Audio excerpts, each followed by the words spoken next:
یہ بخاری مسلم میں حدیث ہے۔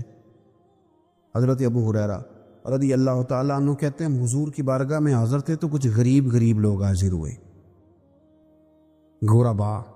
انہوں نے عرض کی یا رسول اللہ صلی اللہ علیہ وسلم ایک گزارش کرنے آئے۔ حضور نے فرمایا کہو۔ یا رسول اللہ امیر تو ہم سے آگے نکل گئے۔ حضور نے فرمایا کس بات میں؟ عرض کی حضور نمازوں میں نہیں ہم گزرنے دیتے، اتنے نفل وہ پڑھتے ہیں اتنے ہم بھی پڑھ لیں گے۔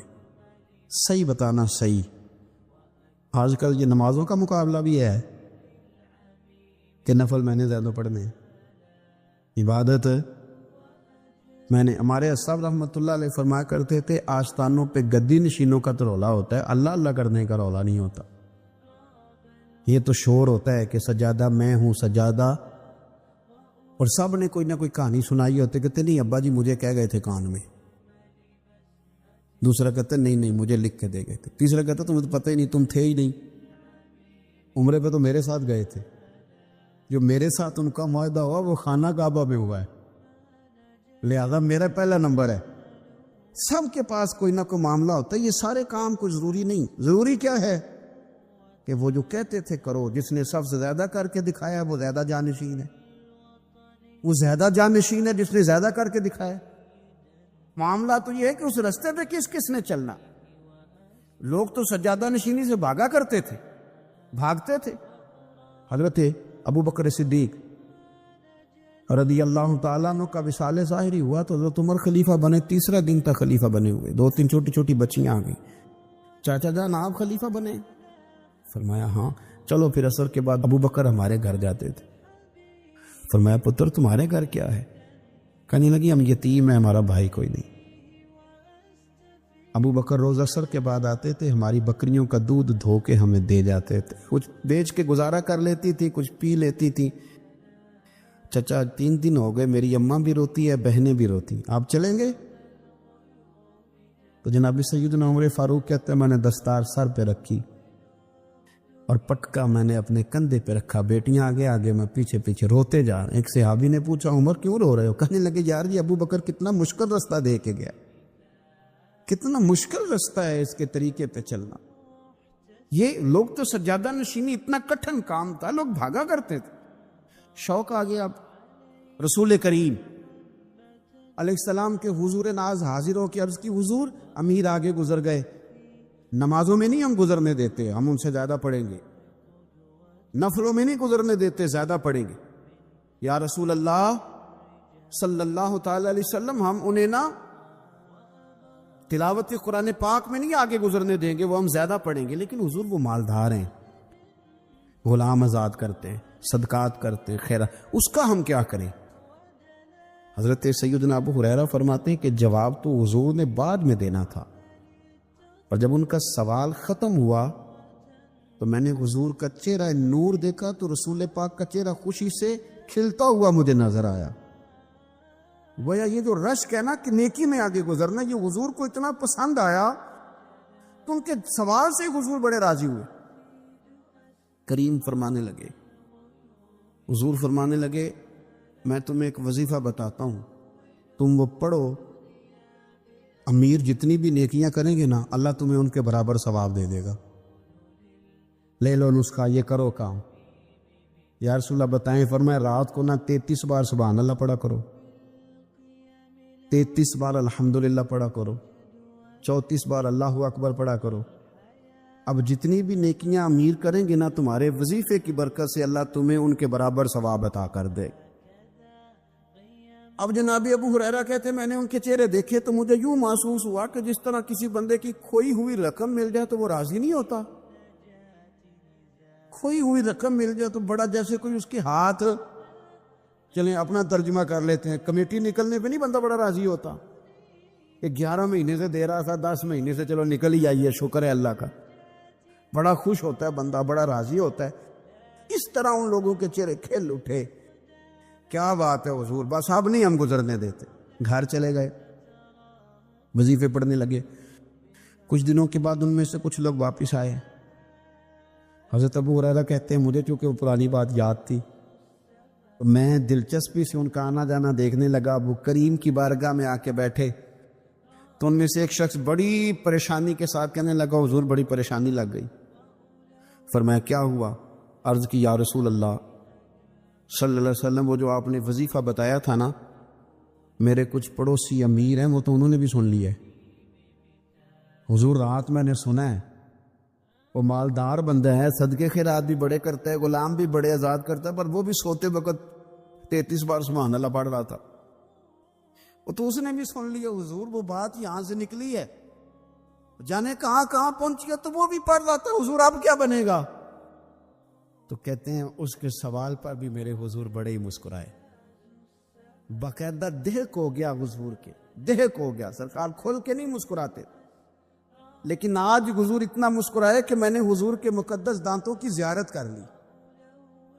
دہک ہو گیا باقاعدہ حضور کا. حضور فرمانے لگے انہوں نے بھی سن لیا حضور، اور سن کے پڑھنا بھی شروع کر. اب بات کو سمجھے کہ کسی امیر نے یہ نہیں کہا کہ یہ تو غریب کے لیے وظیفہ تھا. میں کہتا ہوں اللہ اللہ کا مزاج ہی نہیں. مزاج یہ کہ سیاست کیسے کرنی ہے، چکر کیسے چلانا ہے، کوئی کہانی کیسے سنانی ہے. ادھر ان کو ملا، حالانکہ بات تو غریبوں سے ہو رہی تھی. حضور وہ دونوں نے بھی پڑھنا شروع کر دیا. اب ہم کیا کریں؟ تو رسول کریم نے فرمایا وہ بھی پڑھ رہے ہیں، حضور پڑھ رہے ہیں، تو فرمایا ذالک فضل اللہ یؤتیہ من یشاء. بھائی پھر یہ تو اللہ کا فضل ہے نا، وہ جسے چاہے عطا کرے.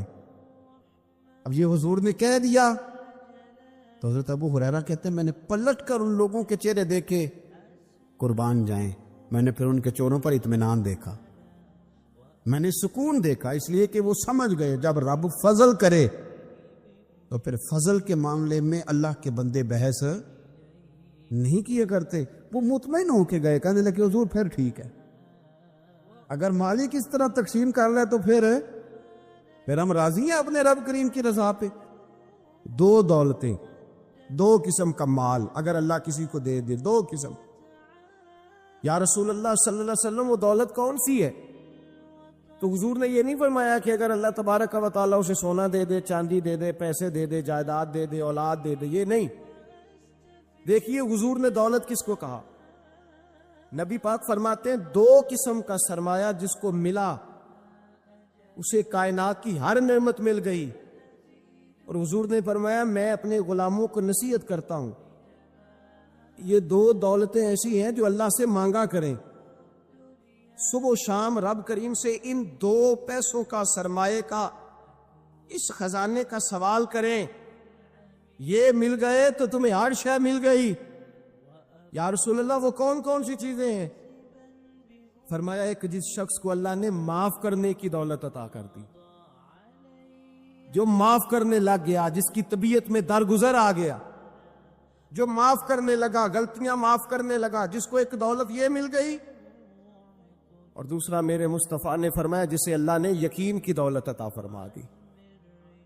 جس کو یہ دو دولتیں مل جائیں، ایک درگزر کرنا، دوسرا رب رسول پہ یقین کامل رکھو، اسے کائنات کی ہر شے مل گئی. میرے نبی پاک نے فرمایا جب بھی دعا مانگو خدا سے یہ دو نعمتیں مانگا کرو، عرض کیا کرو اے اللہ درگزر کی دولت عطا فرما، اے اللہ تو ہمیں یقین کی دولت عطا فرما، ایمان کی قوت اور پختگی نصیب فرما. میرے بھائی حضور نے فرمایا مانگ کے لو. کمزور ایمان والا شخص کسی کام کا نہیں ہوتا. جس آدمی کے ذہن میں شک کا بیج ایک دفعہ جنم لیتا ہے وہ آدمی تو غلام سے بدتر ہے. بے کیف سجدہ، روٹھی روٹھی سی عبادت، اس کی زندگی کیفیات سے خالی ہے.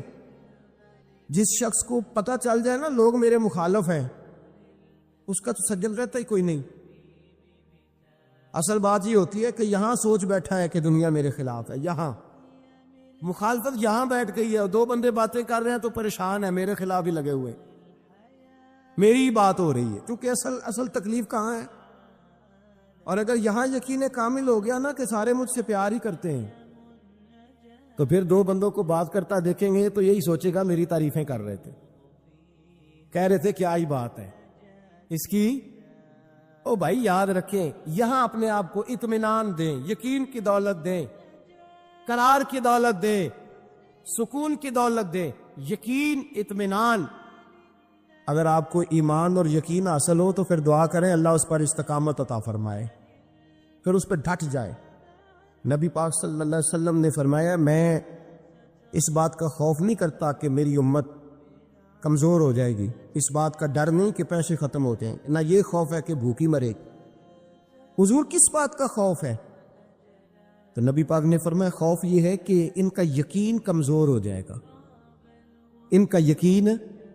بخاری مسلم میں میرے مصطفیٰ نے فرمایا ہے کہ جو جمعے والے دن سب سے پہلے آئے گا اس کے نبی کا وعدہ ہے اللہ اسے اپنے رستے میں اونٹ خیرات کرنے کا ثواب عطا فرمائے گا۔ یہ ہے حضور کی زبان پر اعتبار، یہ ہے اللہ کے وعدے پر اعتبار، اللہ کے وعدے پر اعتبار۔ او میرے بھائی، اگر تجھے کہہ دیا میری طرح کہ ایک نکمے آدمی نے کہ یہاں اونٹ بندھا ہوا ہے، رات گیا نہیں ادھر ہی رہا ہے، اور اگر تجھے آمینہ کے لال نے کہا کہ اونٹ ملے گا، اگر تجھے حضرت ختیجہ کے سرتاج کہتے ہیں اونٹ ملے گا، میری طرح کا تو پتہ نہیں کتنے لوگ ہیں کیا کچھ کہہ جاتے ہیں۔ مصطفیٰ کا تو فرمان یہ ہے کہ اللہ کائنات کے اصول بدل دیتا ہے، مصطفیٰ کی بات پوری کر دیتا ہے۔ یقین تو کر اس محبوب کی بات پر، ساڈے نبی دی زبان ساڈے واسطے یقین کی کمی آ گئی، تیرے رسول کا وعدہ ہے تو آ جا۔ اور دیکھیں جن کو یقین تھا ان کا رنگ ہی نرالا تھا۔ حضرت علی المرتضیٰ فرماتے ہیں سیدہ فاطمہ نے کبھی مجھے کوئی کچھ کہا ہی نہیں، کبھی فرمائش ہی نہیں کی۔ ایک دن بیمار ہو گئی تو کہنے لگیں، میں قریب بیٹھا تو میں نے کہا فاطمہ زندگی میں تو نے کبھی کچھ نہیں مانگا، اور عزت والے باپ کی عزت والی بیٹی، میرا دل کرتا ہے کوئی فرمائش تو کرنا۔ تو حضرت فاطمہ کہنے لگی علی اگر ایک انار مل جائے نا، اگر ایک، میرا دل کر رہا ہے اگر ایک انار مل جائے، ایک انار مل جائے تو طبیعت چاہ رہی ہے انار کھانے کو۔ مولا علی شیر خدا فرماتے میں گیا ایک انار خریدا بازار سے، 1 دینار تھا میری جیب میں، انار خرید کے جب واپس پلٹا نا تو کہتے ایک بوڑھا شخص، ہونٹوں پہ کمزوری، آپ فرماتے ہیں میرے باپ دادا کی عمر کا، لڑکھڑاتے اس کے ہاتھ اور کہنے لگا علی میں بھوکا ہوں کئی دنوں کا۔ حضرت علی فرماتے ہیں میرے پاس وہ 1 دینار تھا جس کا انار آ گیا، کہتے میں نے اسی وقت وہ انار نکالا، اس شخص کے ہاتھ میں رکھا، بوجھل قدموں سے جب میں اندر داخل ہوا نا تو پاک رسول کی پاک بیٹی، عزت والے نبی کی عزت والی بیٹی، صبر والے معبود کی صبر والی بیٹی، کہتے ہیں جب میں نے اپنا قدم اندر رکھا دروازے کے تو فاطمہ نے میرا اترا ہوا چہرہ دیکھا تو کہنے لگی علی پیسے اللہ کے راستے میں دے آئے ہو، خیرات کر رہے ہو۔ حضرت شیر خدا رضی اللہ تعالیٰ عنہ فرماتے ہیں میں فاطمہ کی طرف دیکھا تو میں حیران ہو گیا، میں نے کہا فاطمہ تجھے، کہنے لگی مجھے یقین ہے آپ انار لینے گئے تھے، آپ نے خرید بھی لیا تھا، اور مجھے پتا ہے علی میرے ساتھ بے وفائی ہو ہی نہیں سکتی، یہ کسی سوالی نے مانگ لیا ہوگا، علی آ جا، مجھے انار کھانے سے وہ سکون نہیں ملا جو تو اللہ کے رستے میں دے آیا ہے تو سکون ملا، کھانے سے نہیں ملا جو تیرے دینے سے ملا ہے۔ مولا علی کہتے صبر کر کے میاں بیوی بیٹھ گئے تو دروازے پہ دستک ہوئی، ایتن اٹھ کے دروازے پہ گیا تو حضرت سلمان فارسی دروازے پہ کھڑے تھے، انہوں نے نا 9 انار مجھے دیے، کہنے لگے نبی پاک نے بھیجے ہیں، یہ 9 انار ہیں نبی پاک نے بھیجے ہیں۔ تو حضرت علی شیر خدا فرمانے لگے ہمارے نہیں کسی اور کے ہیں، ہمارے نہیں کسی پڑوسی کے ہیں، دائیں بائیں دیکھ لے، کہنے لگے نہیں تمہارے ہی ہیں، فرمانے لگے نہیں میرے ہوتے تو 10 ہوتے، اس لیے کہ اللہ فرماتا ہے من جاء بالحسنۃ فلہ عشر امثالھا، تم ایک نیکی کرو گے میں 10 کا اجر عطا کروں گا۔ فرمایا میرے ہوتے تو 10 پورے ہوتے، اللہ رسول نے بھیجا اور میرا یقین کمزور ہو سکتا ہے، میرے ہوتے تو 10 ہوتے، یہ 9 ہے۔ حضرت سلمان فارسی نے جیب میں ہاتھ ڈالا، 10واں بھی نکالا، کہا علی تیرے 10 ہی تھے، میں تو تیرا امتحان لے رہا تھا، 10 ہی تھے تیرے۔ یقین کی دولت زنجیریں کاٹ دیتی، یقین کی دولت انسان کو نواز دیتی۔ جب تو لڑکھڑاتا ہوا آیا ہے، میرے نبی پاک نے فرمایا یوں نہ کہا کر کے یا اللہ چاہے تو دے چاہے تو نہ دے، جب مالک سے مانگ تو کہا کہ یا اللہ تجھی سے مانگنا ہے، میں لے کے اٹھوں گا، تو مجھے دے گا، پر میں جتنا تیرا یقین کامل ہوگا اتنا ہی اللہ تجھے جھولی بھر کے عطا فرمائے گا۔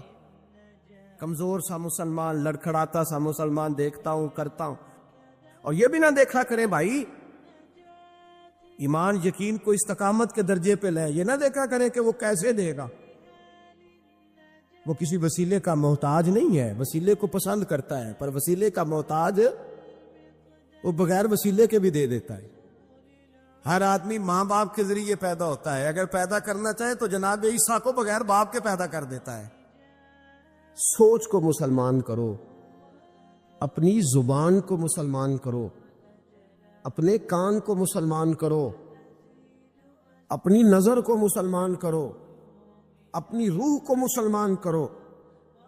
24 سال کی بیٹی کا اگر 4 سال کا بیٹا انتقال کر گیا، کسی نے جا کے کہا کہ بڑا ہی افسوس ہوا ہے تیرے بچے کا، تو ایمان نے اسے کتنا مضبوط کر دیا ہے۔ وہ کہتی ہے نہیں، اللہ کی فصل ہے، پکی کاٹ لے تب بھی ٹھیک ہے، کچی کاٹ لے تب بھی ٹھیک ہے۔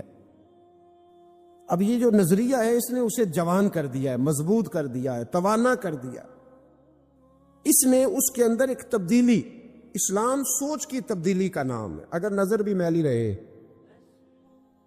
زبان بھی گالی سے غیبت سے بھرپور رہے، دلوں میں حسد رہے، کینہ رہے، عداوت رہے، تو پھر من کے میلے اگر تن اجلا کر بھی لے تو لوگوں کی نظر میں تو شاید وہ بن سمر جائیں، لیکن میرے نبی پاک نے فرمایا رب تو جب بھی دیکھتا ہے تیرا دل ہی دیکھتا ہے۔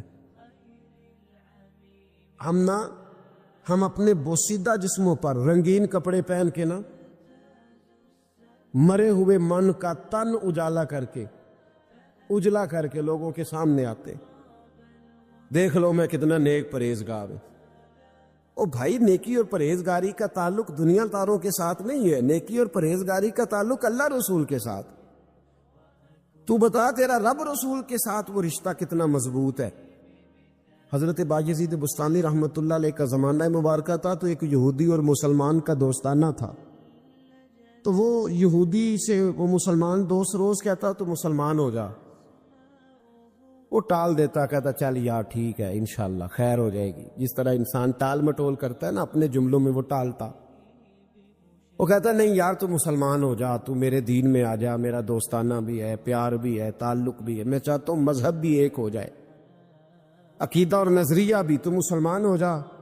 جب اس نے کئی دنوں اصرار کیا اور بات کو نہ چھوڑا تو یہودی بول پڑا، کہنے لگا یار میں نے 2 اسلام دیکھے ہیں، بتا کون سا اختیار کروں۔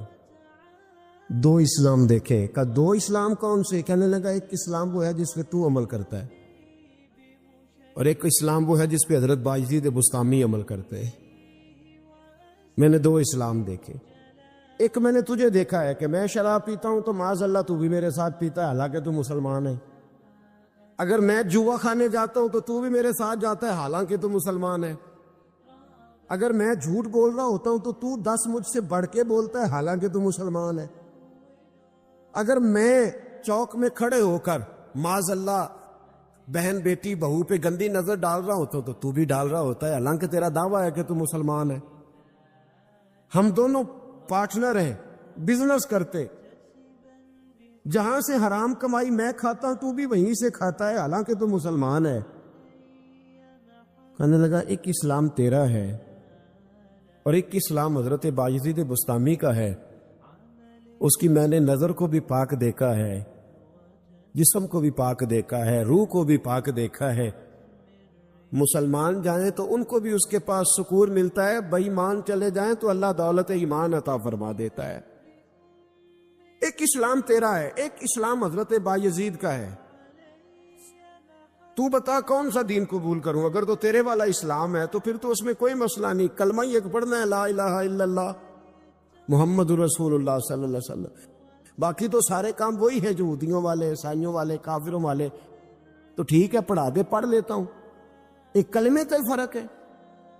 اور اگر اسلام وہ ہے جو حضرت بایزید کا ہے تو پھر تو نہ میرے ساتھ گفتگو کر، پر حضرت بایزید کو کہے مجھے آ کے کہے اس لیے کہ اگر اسلام وہ ہے جس کی حضرت بایزید جس پر عمل کرتے ہیں تو میں کل بھی کلمہ پڑھنے کو تیار ہوں، میں آج بھی کلمہ پڑھنے کو تیار۔ مسئلہ یہ بن گیا ہے کہ ہم بڑے تگڑے مسلمان ہیں، تگڑے، لیکن حال یہ ہے کہ رمضان میں جب سموسے بکتے ہیں نا، جو رمضان میں بھی سموسے بکتے ہیں، جس نے روزے رکھا ہوا ہے دکاندار نے، وہ بھی گندے تیل میں سموسے نکال رہا ہے، گندے تیل۔ رمضان المبارک میں بھی جو پکوڑے بیچ رہا ہے نا، تو اس نے وہ والا بیسن خریدا ہے جو سب سے سستا ملتا ہے۔ اے مسلمان، یہ نہیں سب اس کو بندہ کہہ دے تو مسلمان نہیں، تو گریبان سے پکڑ لے گا، گرا لے گا۔ جو چوک میں کھڑا ہے نا، چوک میں بچیوں کے اسکول سے چھٹی ہوئی ہے، کالج سے چھٹی ہوئی ہے، تو جو چوک میں کھڑا ہے، اگر آپ اسے بے ایمان کہیں گے تو وہ آپ کو لٹا کے ڈنڈوں سے مارے گا، حالانکہ کھڑا چوک میں ہے، تاڑ رہا ہے مسلمانوں کی بہو بیٹی کو۔ پر آپ بات کریں، وہ کہے گا سب سے بڑا مسلمان میں ہوں، تو کیا ہوتا ہے؟ ہمارے حکمران کہتے ہیں مولانا آپ ہم پہ فتویٰ دیتے ہیں۔ ایک بولتا ہے، کہتا ہے میرے گھر میں تو خانہ کعبے کا غلاف پڑا ہوا ہے۔ ایک کہتا ہے میرے پاس تو مسجد نبوی شریف میں جو صفائی ہوئی تو وہاں سے انہوں نے جو ریاض الجنہ کا قلین اٹھایا وہ میرے پاس پڑا ہے۔ ایک پاکستان کا صدر ایسا بھی گزرا ہے، کہتا ہے مجھ سے زیادہ نیک کون ہوگا، میں تو 6 دفعہ کعبے کے اندر گیا ہوں۔ یہ اعلان کرتے ہیں۔ او خدا کے بندے، کعبے کا غلاف پاس ہونا اگر ایمان کی علامت ہوتی تو کعبہ تو سارے کا سارا ابو جال کے پاس تھا۔ اگر مسجد نبوی کا قلین پاس ہونا علامت ایمان ہے تو عبداللہ بن ابی سلول جو منافقوں کا سردار تھا، وہ تو 5 نمازیں نبی پاک کے پیچھے پڑھتا تھا، تو رہتا ہی ریاض الجنہ میں تھا۔ اور اگر خانہ کعبہ کے اندر جانا ایمان کی علامت ہے تو 360 بت تو بڑا زمانہ رہے ہی اندر ہیں، باہر آئے ہی نہیں۔ یہ کس قسم کا فلسفہ ہے ہمارا؟ ہم کس قسم کا انداز رکھتے ہیں؟ بھئی اسلام یہ ہے کہ تیرے اندر تبدیلی آئے، اسلام یہ ہے کہ تو کسی کو حقیر نہ جانے، اسلام یہ ہے کہ پھر صہیب اور بلال اور عمر ایک صف میں کھڑے نظر آئیں۔ تو حضور نے ہمیں بتلایا کہ وہ تمہاری نیکیاں جو چھپی ہوئی ہیں، وہ تمہاری نیکیاں جو تم نے خالص اللہ کی رضا کے لیے کی ہے، ان نیکیوں، ان اعمال کا وسیلہ بھی تمہارے رب کے ماننے کا ذریعہ بن جائے گا۔ اس کو منایا جائے، اس کے حضور حاضری دی جائے، اس سے بخشش کا سوال کیا جائے، اس کی بارگاہ میں یہ گزارش کی جائے کہ اللہ غریبوں، مجبوروں، کمزوروں اور ان لوگوں کے صدقے جو اللہ رستہ دیکھ رہے ہیں کہ رستہ کب کھلے گا، جو تیری بارگاہ کرم کے سوالی ہیں، ان کے صدقے تو رحم فرما، تو کرم فرما۔ تو میرے عزیز، ایک اور بات جو اللہ کو منانے کے لیے ہمیں ہمارے پیارے رسول صلی اللہ تعالی علیہ وسلم نے بتلائی کہ جب انسان بہت زیادہ عاجزی کرتا ہے نا، بہت زیادہ عاجزی، تو پھر بھی اللہ مان جاتا ہے۔ جب وہ اس کے حضور بہت عجز کا اظہار کرتا ہے، بہت زیادہ عجز کا اظہار کرتا ہے، وہ ڈر جاتا ہے اس سے۔ وَلِمَنْ خَافَ مَقَامَ رَبِّهِ جَنَّتَانِ، فرمایا جو میرے سامنے کھڑے ہونے سے ڈرے گا میں اسے 2 جنتیں عطا کروں گا۔ حضرت بابا فرید الدین مسعود گنج شکر بابا صاحب رحمت اللہ علیہ فرماتے ہیں کہ ایک نیک نوجوان تھا، دن کو روزہ رکھتا، رات کو نماز پڑھتا، پر اللہ سے ڈرتا پھر بھی بہت زیادہ تھا، بڑا ہی ڈرتا تھا۔ موت کا وقت آیا تو ماں ہی تھی بس اس کی، تو ماں سے کہنے لگا اماں تو میری ماں ہے، میرے ساتھ 3 وعدے تو کر۔ اس نے کہا پتر تو بتا، آخری ہج کی لے رہا ہے اور اس غریبنی ماں سے تو وعدہ لے رہا ہے، بتا کیا وعدہ ہے؟ عرض کرنے لگا اماں جب میں مر جاؤں نا تو میرے گلے میں رسی ڈال کے تو مجھے گھمانا گھر کے صحن میں، اور لوگوں کو کہنا جو رب کی نافرمانی کرے اس کا یہی حال ہوتا ہے۔ یہ اعلان کرنا جو اللہ کے نافرمان ہوں ان کا یہی اشر کیا جانا چاہیے۔ اور اماں پھر دوسرا وعدہ کر، میرا رات کو جنازہ اٹھایا جائے، میں نہیں چاہتا کہ کسی کے منہ سے یہ لفظ نکل جائیں کہ وہ دیکھو اللہ کا نافرمان جا رہا، رات کو میرا جنازہ اٹھانا۔ اور اماں تیسرا میرے ساتھ وعدہ کر کہ لوگ مجھے دفن کر کے آ جائیں گے تو میری قبر پہ چلی جائے گی۔ عمل میرے پاس کوئی نہیں، پر مجھے لگتا ہے ماں کے قدموں کی برکت سے عرش کا مالک بھی رحم فرمائے گا۔ اماں تو وعدہ کر کہ میرے ساتھ وعدہ کر۔ بابا صاحب رحمۃ اللہ علیہ فرمانے لگے کہ ماں، بوڑھی ماں نے وعدہ کر لیا۔ کہا بیٹے ٹھیک ہے، اگر تیری یہی ضد ہے تو میں تیار ہوں۔ پھر اس نے کلمہ شہادت پڑھا، اس نوجوان کی روح پرواز کر گئی۔ بوڑھی ماں نے رسی منگائی تو وَلِمَنْ خَافَ مَقَامَ رَبِّهِ جنتان، جو ڈر جائے، اس نے تو کہا تھا نا کہ رسی ڈال کے گھمانا اور کہنا یہ اللہ کا نافرمان ہے، اس کا یہی اشر ہونا چاہیے تھا۔ لیکن جب ماں گلے میں رسی ڈالنے لگی تو گھر کے ہر کونے سے آواز آنے لگی، خبردار، یہ رب کا دوست ہے، اللہ کے دوستوں کے ساتھ اس طرح کا معاملہ نہ کیا جائے، اسے چھوڑ دیا جائے۔ پر کہا تمہیں کچھ بھی اور کرنے کی ضرورت نہیں ہے، یہ تو رب کا دوست ہے اور رب کی بارگاہ میں حاضر ہو گیا۔ کچھ کوئی بندہ کہے گا کہ یہ تو ایک بابا فرید کا سنایا ہوا واقعہ ہے، سنیے، بخاری میں حدیث ہے، نبی پاک صلی اللہ علیہ وسلم نے فرمایا، حضرت ابو ہریرہ رضی اللہ تعالیٰ عنہ راوی ہیں، حضور فرماتے ایک شخص مرنے لگا تو اپنے بچوں سے کہنے لگا کہ میں جب مر جاؤں تو مجھے جلا دینا، اور پھر میرے جلے ہوئے وجود کو پیس دینا، پھر مجھے ہوا میں اڑا دینا۔ پتر مجھے اڑا دینا، مجھے بڑا ڈر لگتا ہے، اگر رب نے مجھ سے حساب پوچھا تو میں قابل نہیں ہوں، اڑا دینا مجھے ہواؤں میں۔ اگر اس نے مجھ سے عذاب لیا تو حساب لیا تو بڑا سخت حساب لے گا۔ حضور فرماتے ہیں، بخاری میں موجود ہے، اس کے بچوں نے اسی طرح کیا، اس کے مرنے کے بعد اسے جلایا، ہوا میں اڑا دیا۔ اللہ کے محبوب فرماتے ہیں رب کریم نے حکم دیا زمین کو کہ اس کے ذرات کو جمع کرو، زمین نے ذرے جمع کیے، خدا نے حکم دیا تو اس کا وجود پھر سے اسی شکل میں آیا۔ تو رب کریم نے فرمایا یہ جو تو نے وصیت کی تو کیوں کی؟ اللہ جانتا ہے کہ نہیں جانتا؟ یہ کی تو کیوں کی؟ تو وہ پڑا، کہنے لگا اللہ میرے اندر تو طاقت نہیں تھی تیرے سامنے کھڑا ہو کے حساب دے سکوں، تجھے منانے کے لیے تیرے خوف سے ڈر گیا، میں ڈر گیا۔ اگرچہ ہمارے بزرگوں نے لکھا ہے کہ آج یہ وصیت کرنا، اس رنگ میں یہ طرز اختیار کرنا درست نہیں، لیکن آپ غور فرمائیے کہ نبی پاک علیہ السلام فرماتے ہیں جب اس نے کہا نا اللہ تجھ سے ڈر کے یہ کیا، تو رب کریم نے فرمایا جا پھر میں نے تیری مغفرت کر دی، کیونکہ اللہ کو پتہ تھا یہ دل سے بات کر رہا ہے۔ ایک چوتھی بات میرے رسول پاک علیہ السلام نے فرمایا کہ جب رب نہ مانے تو پھر وہ کمزوروں کے صدقے مان جاتا ہے، پھر وہ ضعیفوں کے صدقے مان جاتا ہے۔ فرمایا اللہ تم سے بارشیں روکنا چاہتا ہے، پر تمہارے ضعیفوں، کمزوروں، غریبوں کے صدقے، مجبوروں کے صدقے وہ تم پر بارشیں برساتا ہے۔ حضور فرماتے رباش غازہ اغبر لو اقسم علی اللہ لا برا، کچھ ایسے لوگ ہوتے ہیں کہ ان کے بالوں میں خاک پڑی ہوتی ہے، چہروں پہ مٹی الجھے ہوئے ہوتے ہیں، لیکن اگر وہ اللہ پہ قسم کھا لیں تو اللہ ان کی قسم بھی پوری کر دیتا، قسم بھی۔